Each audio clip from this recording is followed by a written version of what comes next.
A paz do Senhor, meus queridos irmãos.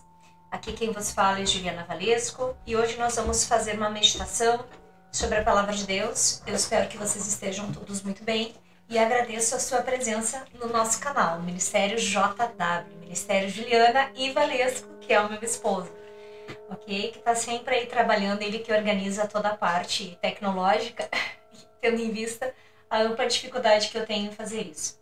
Hoje eu convido vocês a lermos no livro de 1 Samuel, no capítulo 20, que nos fala sobre a amizade entre Davi e Jonatas. Para quem não conhece a história, Jonatas era filho do rei Saul. E Davi ainda não era rei nesse período, ele passou a trabalhar no palácio a pedido do rei Saul. Mas o rei Saul se tornou um opositor de Davi, porque mediante a tantos erros que Saul cometeu, o profeta Samuel foi até a casa do pai de Davi e ungiu Davi a rei. Foi uma promessa que o Senhor fez a Davi, que Davi então seria o novo rei de Israel. Só que chegando no palácio, Davi conquista o amor genuíno, um amor de amizade de Jonatas, que era filho do rei Saul. Davi percebe que o rei Saul está tendo uma armadilha, né? Está fazendo uma armadilha contra a sua vida para lhe matar e procura Jonatas para conversar. E aí aqui no capítulo 20 do livro de Samuel nos traz a conversa deles. Então fugiu Davi da casa dos profetas em Ramá e veio e disse a Jonatas. Bom, se Davi fugiu, provavelmente ele já sabia que ele estava sendo... que a morte dele estava sendo planejada, né? Que ele estava sendo procurado para ser morto pelo rei Saul. Então, continuando. Davi foi até Jonatas, né, filho de Saul, e perguntou para ele: qual que é a minha culpa? O que eu fiz? Qual é o meu pecado diante do teu pai que procura tirar a minha vida? Então, Jonatas responde: não serás morto. Meu pai não faz coisa nenhuma, nem grande nem pequena. Meu pai não me ocultaria isso, não há nada disso, não tem nada disso acontecendo. E Davi responde enfaticamente para ele: muito bem, sabe que teu pai, da tua parte, achei mercê? A conversa que ele tem, eu gosto muito de usar essa linguagem antiga da Bíblia, eu acho linda demais. Davi fala assim, olha, para Jonatas. Então Davi respondeu enfaticamente: muito bem, sabe teu pai que da tua parte achei mercê? Pelo que disse consigo? Não saiba isto a Jonatas para que não entristeça. Ou seja, mediante essa conversa, o que Davi está querendo dizer para ele? Não. O teu pai não sabe que nós somos amigos. Não sabe que eu achei graça, que eu achei mercê diante de ti. E ele escondeu isso de ti para que tu não te entristeças, de que ele planeja me matar. Aí, continuando no diálogo, ele fala para Jonatas: a minha vida está por um fio. O teu pai está planejando me matar na festa de Lua Nova. E Jonatas segue dizendo que não, que Davi está seguro, que nada disso vai acontecer a Davi. Então ele propõe a Jonatas o seguinte: amanhã é festa de Lua Nova, em que sem falta deveria assentar-me com teu pai para comer. O Davi, por enquanto, trabalhava no palácio, era um dos escudeiros, né? Ele cuidava das armaduras do rei Saul. Devia eu esconder-me no campo até a terceira tarde. Se teu pai notar a minha ausência, dirás: Davi me pediu que deixasse ir às pressas a Belém. Se disser sim, está bem, se o teu pai disser tá bom, então eu vou ter paz. Porém, se ele se indignar, tu já sabe que de fato ele está tentando me matar. Então, explicando assim uma linguagem mais coloquial. O que Davi propõe para Jonatas? O teu pai está querendo me matar. Não tá. Imagina, ele não esconder-se de mim. Sim, ele está escondendo-se de ti para que tu não te entristeças. Então, Davi propõe para ele o seguinte: amanhã é festa de Lua Nova. Como eu sou escudeiro do rei, eu deveria estar lá, me sentar à mesa perante ele. Mas como eu sei que existe um plano de morte contra mim, eu não vou nessa festa. Eu vou me esconder no campo e você apenas vai dizer para o seu pai que eu precisei ir até Belém por conta de uma tarefa, uma atividade, um sacrifício que tinha que ser feito. Se o teu pai disser que tá tudo bem, é porque tá tudo bem. Mas se ele se indignar, é porque realmente havia uma trama de tirar minha vida. Durante essa conversa, você consegue entender que os dois eles fazem uma aliança. Lá no verso 12, a história, o narrador começa a nos contar que Jonatas, filho de Saul, faz uma amizade com Davi. Eles se gostam muito, eles se tornam muito amigos. Então Davi acaba recebendo da parte de Deus um ajudador de dentro da casa de Saul. Porque sim, ele precisava saber quais eram os planos de Saul contra a vida dele, o que Saul tramava, o que Saul pretendia. E ele só conseguiria isso tendo a ajuda de alguém muito próximo do rei Saul.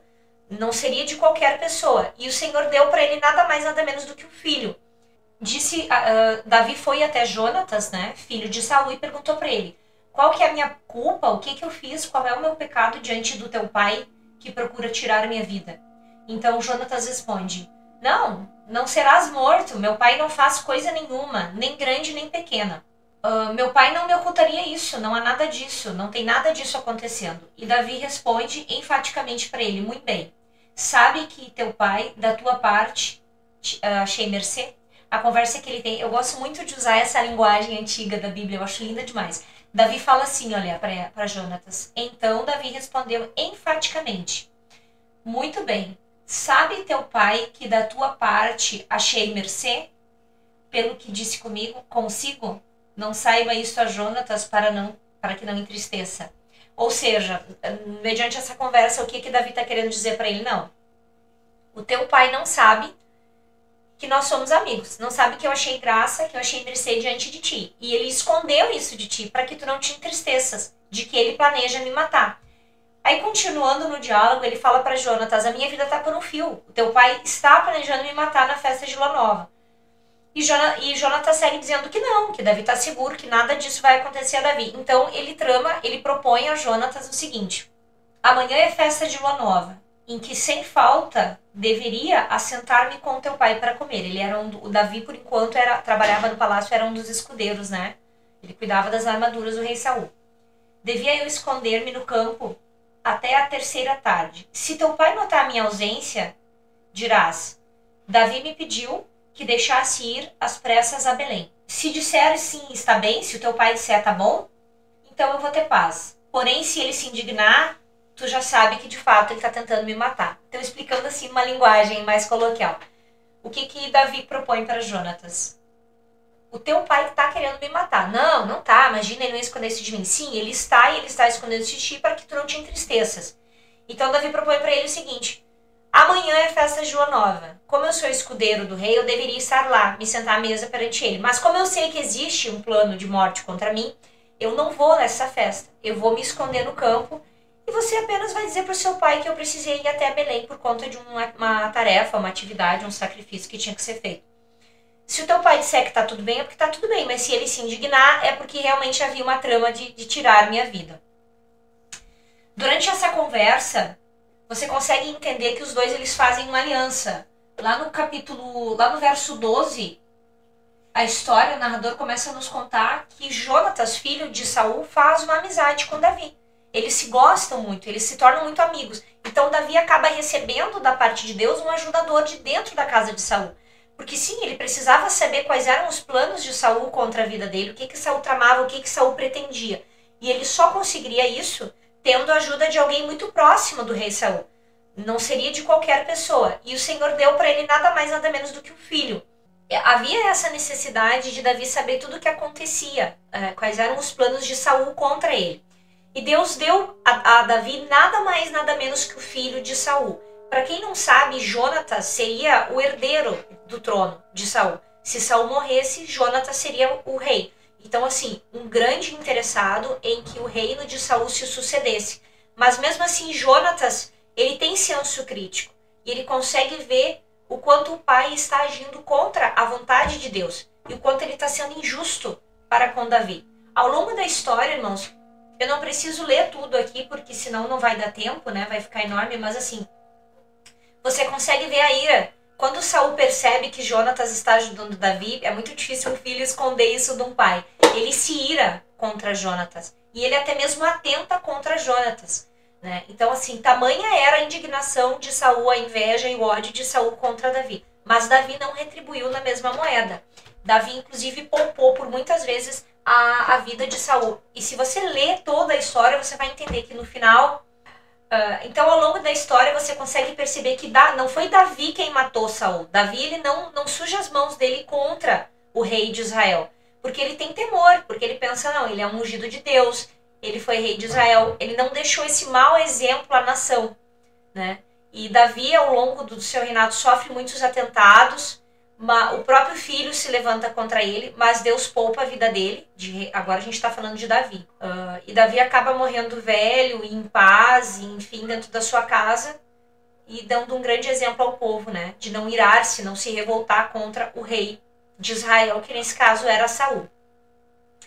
Então, voltando à amizade desses dois, no final da história, quando Davi assume o trono, Jonatas acaba morto, né? No meio daquela guerra, no meio da confusão, Jonatas acaba morto, o que é muito triste. Eu, sinceramente, gostaria que Jonatas não fosse morto. Mas, se Jonatas não fosse morto, o reino não seria de Davi. O reino seria de Jonatas, possivelmente, né? Mas aí, no meio disso tudo, as coisas acontecem. Irmãos, quando a gente ama uma pessoa, a gente jamais se esquece dela. Os dias vão, os dias vêm, mas todos os dias a gente lembra, alguns dias a gente não lembra, mas daqui a pouco a gente lembra de novo. É sempre assim com um ente querido que se vai, né? E esse amor de Davi para com Jonatas fez com que Davi não esquecesse de Jonatas. E aí nós temos uma história muito bacana no capítulo 9. Agora vamos lá para 2 Samuel, capítulo 9. Vai dizer assim: a bondade de Davi para com o filho de Jonatas. Bom, o grande amigo do rei Davi teve um filho. E esse filho poderia ser o herdeiro do trono, veja bem. Porque ele era filho, ele era neto do rei Saul. Mas Deus cuida de todas as coisas. E Deus, na sua grande misericórdia e sabedoria, poupou este filho. O Senhor poupou esse filho. Aí lá em capítulo 4, verso 4, vai dizer assim: Jonatas, filho de Saul, tinha um filho, aleijado dos pés. Era da idade de 5 anos, quando de Jezreel chegaram as notícias da morte de Saul e de Jonatas. Então a sua ama, a pessoa que cuidava dele, né, o tomou e fugiu. Sucedeu que, apressando-se ela a fugir, ele caiu e ficou manco. Seu nome era Mefibosete. Irmãos, sendo ele manco, ele não podia ocupar o trono. Então estava tudo bem, ele não precisava ser morto. Simplesmente pelo fato dele ser manco, ele não poderia reinar. Mas isso não foi essa a preocupação de Davi. Esse é o modo como nós entendemos, né, a palavra. Mas se você... Agora vamos lá para o capítulo 9. Capítulo 9, 2 Samuel. A bondade de Davi para com o filho de Jonatas.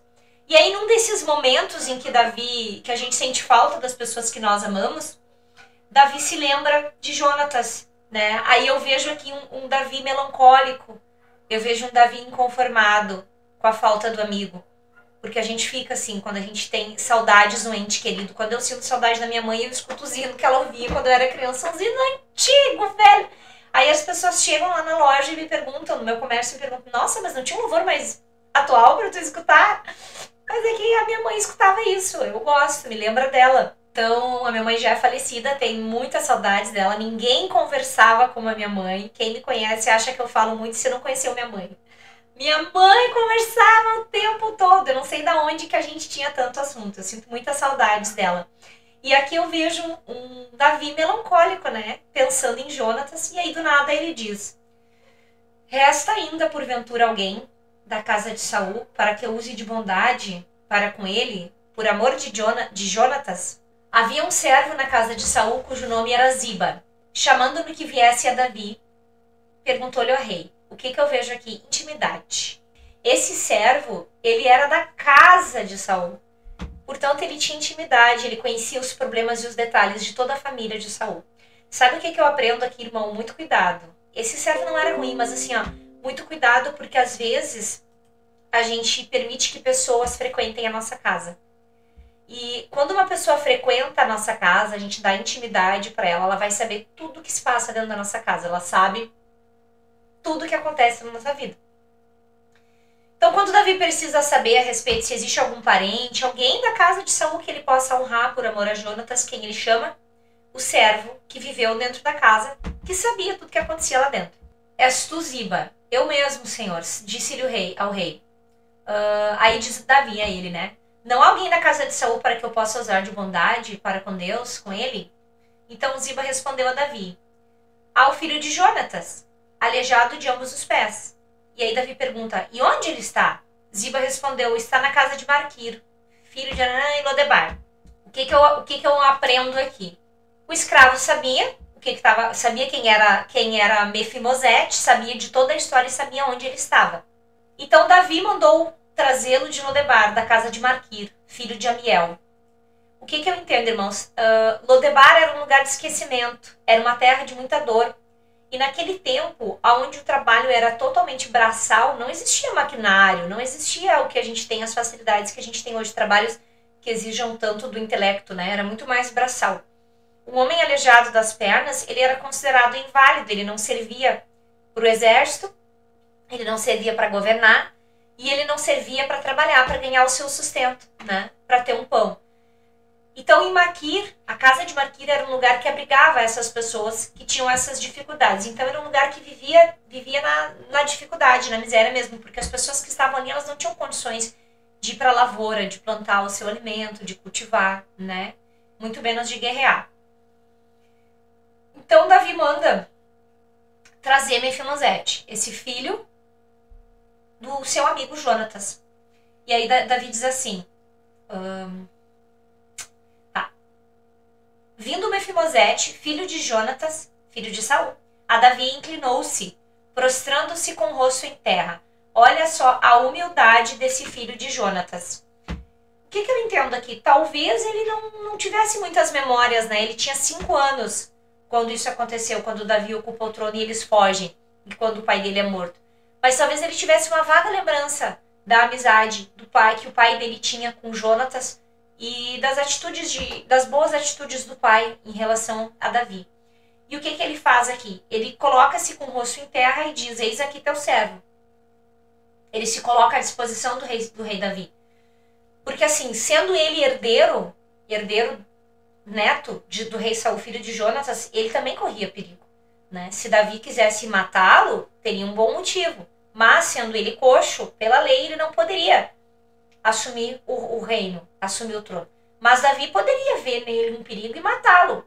Então aqui, quando ele vai sem saber do que se trata, mas ele vai à presença do rei.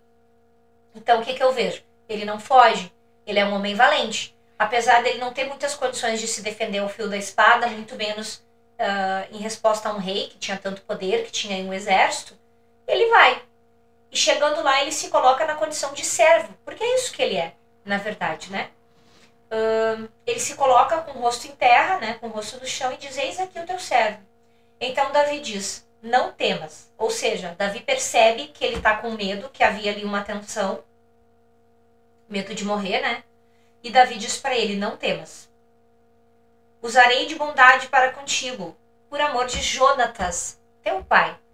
Caso ele não soubesse quem era o pai dele, né? Teu pai, Jonatas, um grande homem, filho de um rei, herdaria o trono, mas ajudou Davi a chegar ao trono, porque era temente a Deus. Entendeu que Saul não agia com bondade e com justiça, né? E ainda assim, muitas vezes traiu o pai, ajudando Davi para fazer a vontade de Deus, para fazer aquilo que era certo. Esse era o pai de Mefimosete. Então Davi traz a memória: por amor a Jonatas, teu pai, eu te restituirei todas as terras de Saul. Oh, glória! Olha aqui que bênção. Um menino que vivia na miséria, um rapaz que vivia na pobreza, agora ele vai ter todas as terras de Saul. E tu comerás pão sempre à minha mesa. O que eu vejo aqui de interessante? Davi promete sustento. Eu te darei as terras, porque terra era sustento. Mas de que adiantaria ter terra? Um rapaz que era coxo, que não poderia lavrar a terra, plantar e ter as suas riquezas. Então Davi segue dizendo: além do sustento que Davi provê para ele, das terras que Davi provê para ele, que já eram de Saul, ele era das terras de Saul e deviam ser terras lindas, porque era a terra de um rei. Ele também diz: tu comerás sempre a minha mesa. O que Davi está dizendo aqui para ele? Eu quero intimidade contigo, eu quero ser teu amigo, eu quero que tu estejas na minha casa todos os dias, por amor de Jonatas. Eu quero que tu visite o palácio, eu quero que tu tenha o status de ser amigo de um rei, de estar na casa de um rei, porque com certeza todo o povo vai olhar para ele e não vai ver o aleijado coxo que caiu. Vão olhar e vão ver o neto do rei Saul, filho de Jonatas, homem bom, justo, que ajudou o rei Davi, Mefimosete. Não vão mais olhar para ele como aquele pobre que estava em Lodebar, praticamente escondido e tremendo de medo à presença de um rei, mas que ainda assim se coloca como servo.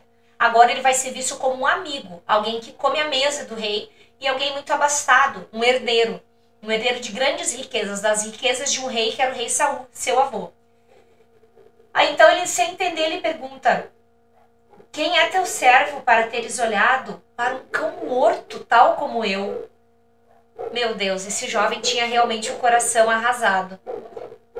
Quantas vezes ele se viu em Lodebar, em meio à miséria, em meio à dificuldade, e lembrou-se do palácio, da vida que ele tinha até os 5 anos, onde ele tinha fartura, onde ele tinha uma ama cuidando dele, lhe servindo, né, usando de bondade, de amor, de paparicação, tudo aquilo que uma criança tem. E aí daqui a pouco ele é arrancado, ele tem tudo isso destruído.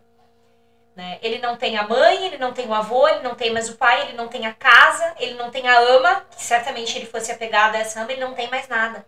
Ele simplesmente ele é entregue à casa de Maquir com outros jovens na mesma situação triste e miserável que ele. E aqui ele relata como ele se sente. Que ele se sente um cão morto. Quem sou eu para tu olhar para um cachorro morto? Alguém sem a mínima importância. Um cão morto fede. Sei lá, eu já fui algo bom, mas agora eu tô morto. Eu não sou mais nada, eu não tenho mais nada. Quem sou eu para que tu olhes para mim? Essa é a história de Mefimosete. E aí muitas vezes, como é que a gente consegue aplicar isso para nós? A gente consegue trazer isso para nós, porque no nosso relacionamento com Deus, quem somos nós? Pecadores, pobres, miseráveis, humilhados, né? Na igreja você encontra isso tudo. As pessoas que vivem não em conformidade com a vontade de Deus, com a palavra de Deus. Você encontra todo tipo de pessoa na igreja. Né? E quando a pessoa vai para a igreja, ela quer mudar, ela quer uma transformação de vida. Mas quando ela se vê diante de Deus uma atitude de mudança, de remissão, o que ela diz? Quem sou eu? Um cão morto. Um cão morto. Quem sou eu para que tu olhes para mim? Eu sou um cão morto, eu não sou nada. Essa é a atitude que a gente tem que ter. Quando a gente chega na presença de Deus, Senhor, eu não sou nada. Eu sou um cão morto. Quem sou eu para que tu olhes para mim? E aí a gente vai exercer gratidão. Senhor, obrigada por tudo. Obrigada por tudo que eu sou. Obrigada por tudo que o Senhor me deu. Essa é a visão, esse é o comportamento que a gente tem que ter, né? Quando a gente chega perante Deus. Quem sou eu? Eu não sou nada. Eu sou um cão morto.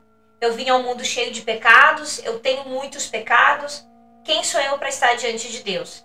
E quando a gente se converte, quando a gente consegue enxergar a pobreza do nosso ser e a nossa necessidade de viver em relacionamento com Deus, e aí a gente se arrepende dos maus caminhos, das nossas más atitudes, e a gente busca essa conversão, essa transformação do nosso ser. Agora eu quero ser alguém melhor. Agora eu quero ser alguém mais parecido com Deus. Eu quero ser alguém que vive na vontade, nas leis de Deus. Eu tenho que abrir mão disso. É um conflito. A conversão é um processo muito difícil, muito doloroso, mas muito bom também. E quando a gente se entrega a essa mudança, a gente consegue estar à mesa com o rei. Porque a gente consegue ter essa intimidade com Deus. É uma coisa muito louca de explicar e só consegue entender quem realmente vive. Porque você sente diariamente uma alegria, uma paz, um sentimento bom. Você vai ter aflições, você vai estar aflito, você vai estar atribulado com as dificuldades da vida. E a vida não é fácil. Quando a gente aceita Jesus, quando a gente se declara um cristão, a gente é vítima de muito preconceito, de muita situação de escárnio, de deboche. A gente precisa realmente não conflitar, né? Saber lidar com as situações sem entrar em conflito, sem brigar, sem dar um mau testemunho, porque a gente é notado o tempo todo, né? Porque o mundo lá fora adora dizer, olha lá, ó, é crente, né? Esses dias numa conversa, uma vizinha foi denunciada pela outra por conta dos cachorros, porque ela tem só 16 cachorros dentro do pátio, né? Um exagero. E aí uma vizinha denunciou ela, porque também não tá certo, né? E aí o que ela disse? Ah, mas tu não é crente? Não entendi qual a relação, né? Mas é uma forma que o mundo tem de nos acusar. Como se você fosse crente, o fato de você ser cristão não te desse o direito de reivindicar os direitos que te são garantidos, inclusive constitucionais. Eu passei por isso também. Eu precisei entrar na justiça contra um homem que fez um trabalho muito mal feito aqui pra mim, fez uma sujeira pra mim. Tentei negociar, não aceitou, botei ele em juízo. Chegando em juízo, o que ele disse? Mas tu não é crente? Eu esperei, bom, eu acho que o senhor não está sabendo. Mas a nossa Constituição, ela nos garante os mesmos direitos. Não existe nada de a mais nem a menos, porque a gente é cristão. É assim que é. Então, se alguém está te devendo e você vai em juízo cobrar, você não está errado. Você só não pode cobrar o que não é devido. Você tem que cobrar aquilo que é justo, aquilo que é certo. Quando você for conversar com o seu advogado, você tem que dizer pro seu advogado, olha, eu não vou mentir, eu não vou usar falso testemunho. Eu vou falar o que realmente acontece, o que realmente aconteceu. Né? Então, quando a gente se converte, a gente precisa passar por tudo isso. E sim, a gente vai comer a mesa do rei. A gente vai com intimidade. E o que eu vejo aqui da mágica de ter intimidade com o rei? Quando uma pessoa come a mesa com você, você percebe como ela está. Né? Aí você vai almoçar na sua mãe, domingo. Você vai comer com ela, ela já olha. O que está acontecendo? Por que tu tá com essa cara? Porque ela te conhece. Você começa a apresentar de que forma que você vai viver, porque todos os dias você vai comer a mesa do rei. Então você precisa viver de maneira apresentável para esse rei. Você precisa agradar esse rei. E essa é a vida na fé. A gente vai comer todos os dias a mesa do rei. Todos os dias a gente precisa ter uma pureza. A gente precisa estar bem apresentado, estar cheiroso, estar limpo, né? Espiritualmente falando e fisicamente também. Mas o ponto aqui é a questão espiritual. Como que você deve estar espiritualmente para se assentar na mesa do rei? Esse rei quer te ver, ele quer te olhar. Ele quer ter intimidade, ele quer estar contigo. A vida com Deus é isso. Agora você se converteu, você buscou uma transformação e você precisa estar todos os dias bem apresentado para estar à mesa do rei. Esse também é o processo da conversão. Então, continuando a conversa deles, aqui os fatos, né? Mefibosete pergunta, eu sou um cão morto, quem é tu para que olhes para mim? Então chamou Davi a Ziba, servo de Saul, provavelmente conhecia, o menino conhecesse ele, né? E ele disse, tudo que pertencia a Saul e toda a sua casa dei ao filho do teu senhor, ou seja, dei a Mefibosete. Que era, teu senhor no caso era Saul, né? Os servos aqui eles tinham um relacionamento mais próximo com os seus senhores. Tudo que pertencia ao teu servo Saul eu dei a Mefibosete. Aí ele diz a Zibas, trabalharás, pois a terra tu e os teus filhos e os teus servos, e recolherás os frutos para que a casa de teu senhor, ou seja, Mefibosete, tenha pão. Porém ele comerá à mesa comigo. Tinha Ziba 15 filhos e 20 servos. Disse Riba ao rei, segundo tudo quanto meu senhor falou, eu irei fazer. Aí aqui diz que Mefibosete tinha um filho pequeno, cujo nome era Mica. Todos quanto moravam na casa de Ziba eram servos de Mefibosete. Morava Mefibosete em Jerusalém, porquanto comia sempre à mesa do rei. E aqui diz também que ele era coxo de ambos os pés. Então o que eu vejo aqui nessa história? O Senhor restitui, mas de que adiantaria? Davi restitui, mas de que adiantaria tantas terras a um homem que não poderia trabalhar? E aí o Senhor dá o servo, né? Ziba, para que Ziba continue sendo servo na casa de Saul. Ziba morou na casa de Saul, Ziba serviu na casa de Saul, e agora, depois que Davi assumiu o trono, né, Ziba ficou como se diz sem função, esquecido. Então aqui, Ziba também é restaurado, ele e os seus filhos, né, e toda a sua família. Então agora Ziba, que era o servo, seus filhos, vão trabalhar na casa que eles já trabalhavam, que eles já viveram há anos atrás, quando Saul era rei. E eles vão trabalhar pelo sustento de Mefibosete. Porém, Mefibosete vai comer a mesa do rei. Então, o que eu entendo aqui, irmãos? Quando nós somos restaurados, as bênçãos do Senhor, elas alcançam as pessoas que estão ao nosso derredor. Que foi o caso de Ziba. Ziba agora tem o seu trabalho restaurado. E eu fico pensando, se ele viveu anos na casa de Saul, ele já estava acostumado, ele já estava familiarizado, é tão ruim mudar de lugar, né? E aí agora ele passa a ter um trabalho importante, servir outro rei. Praticamente rei, servindo na casa de Saul. Tá, Mefibosete não era rei, mas ele passa a ser servido como um rei. Ele vai servir a Mefibosete da mesma forma que ele serviu ao rei Saul. Então, significa que Mefibosete vai ser servido como um rei. Vai usufruir da casa que o seu avô deixou, que seria de Jonatas, mas Jonatas infelizmente morre, mas ele consegue usufruir. O Senhor guardou a herança de Mefibosete. Mefibosete foi esquecido por um período, mas o Senhor foi lá e restaurou ele. E trouxe ele de volta para o convívio, né? Convívio real, para todas as vantagens, os luxos, as coisas boas que ele teria, o Senhor devolveu. Mas o que Davi pede? Vai comer a mesa comigo todos os dias. E é esse o nosso relacionamento. Vamos comer a mesa com Deus todos os dias e vamos viver uma vida prazerosa. A vida é difícil, é muito difícil. Não estou aqui falando de teologia da prosperidade, tá? Não sou a favor disso, mas assim, a gente sendo fiel com Deus, a gente vai viver lutas, mas a gente também vai viver milagres. Quantas vezes ocorre da gente estar com muita dificuldade financeira e Deus mandar socorro? Essa semana mesmo eu achei que era o fim, eu orei desesperada, clamei, chorei, pedi ao Senhor, jejuei e Deus me mandou a resposta. Deus me mandou respostas, nós conseguimos. No outro dia de manhã veio uma notícia maravilhosa para nós, que as coisas estão se encaminhando, não está parado, né? Não é uma mágica, mas a gente ora e pede para Deus, me mostra caminhos, me mostra soluções. Irmãos, Deus não vai vir do céu e resolver os nossos problemas com as mãos dele. Ele vai nos dar a condição de resolver. Só que isso é difícil. E às vezes, para a gente conseguir enxergar a mão de Deus, a gente tem que estar comendo na mesa de Deus todos os dias.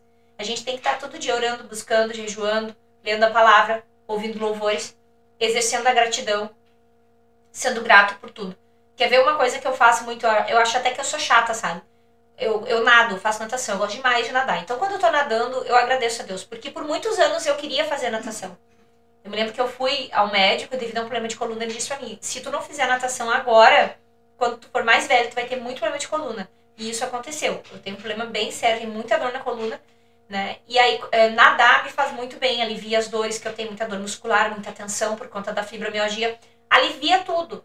Então, nadar é muito bom pra minha saúde, pro problema que eu tenho. E sem falar que eu gosto de nadar, porque nadar me traz à memória os momentos felizes que eu vivia com meus primos. Porque a minha família tinha terra pra fora, meu avô morava no interior, e aí de 15 em 15 dias a minha avó viajava lá pra buscar dinheiro, enfim, eles moravam um em cada casa, minha avó morava aqui, ele lá, e o meu avô mandava ajuda financeira pra ela, pras crianças, enfim. E aí a gente ia de 15 em 15 dias lá pro interior, e aí a gente era livre, a gente corria no campo, a gente nadava, a gente andava a cavalo, a gente plantava, a gente cuidava das galinhas, a gente comia aquele ovo, né, molinho. A gente matava as galinhas, inclusive, coitada das galinhas, pra comer, sempre assim, sempre respeitando, né? Não matava por matar. E a gente tomava muito banho no açude. A nossa alegria era o açude, era o nosso castigo também. Se não obedecesse, não tinha banho de açude. Então dava 4 horas, o sol baixava, a gente podia ir pro açude. Ali a gente ficava até anoitecer. Então me lembra dos meus primos, né? Da época. Um deles até é falecido, amo muito ele, sinto muita falta dele. E nós nadávamos naquele açude, a gente brincava, a gente jogava pedrinha. Eu era sempre a mais mongolona de todas. Eu era sempre a menos habilitada, né?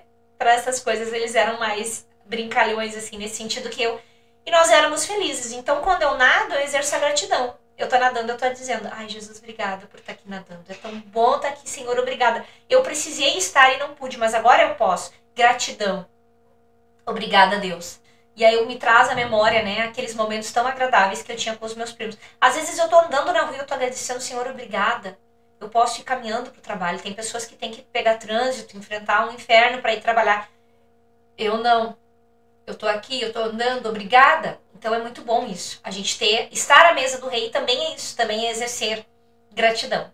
Então eu vou orar agora com você, agradecendo a semana que tivemos e te convidar, né, a sentar à mesa do rei, ler a palavra. Tá, essa história ela se dá no livro de 2 Samuel. Tem muita coisa legal nesse livro de 2 Samuel. Tem muitas histórias interessantes. O Velho Testamento é cheio de histórias incríveis. Você lê ali, a história de Davi, então, é fantástica. Vamos ler, vamos orar. Querido Deus, amado Pai, nos colocamos diante da Tua presença, te agradecendo esses momentos que nós passamos, lendo a Tua palavra, estudando, aprendendo mais de Ti, estando em comunhão contigo. Te pedimos que o Senhor nos ajude, nos abençoe, Senhor, porque somos todos nós cãos mortos, assim como Mefibosete, sem esperanças numa terra de sofrimento e dor. Mas quando nós nos encontramos e nos achegamos à Tua presença, Senhor, nós somos honrados e restituídos. Que o Senhor possa restituir os nossos lares, as nossas famílias, os nossos servos e tudo aquilo que nos foi tirado pelas adversidades da vida. Que o Senhor possa fazer de nós cãos mortos, filhos de rei, netos de reis, pessoas honradas, pessoas abençoadas, pessoas respeitáveis e respeitadas na sociedade, no mundo em que vivemos. Te louvamos e te agradecemos por tudo quanto o Senhor tem feito por nós. Amém. Até a próxima. Você esteve com Juliana Valesco. Teve uma ótima semana.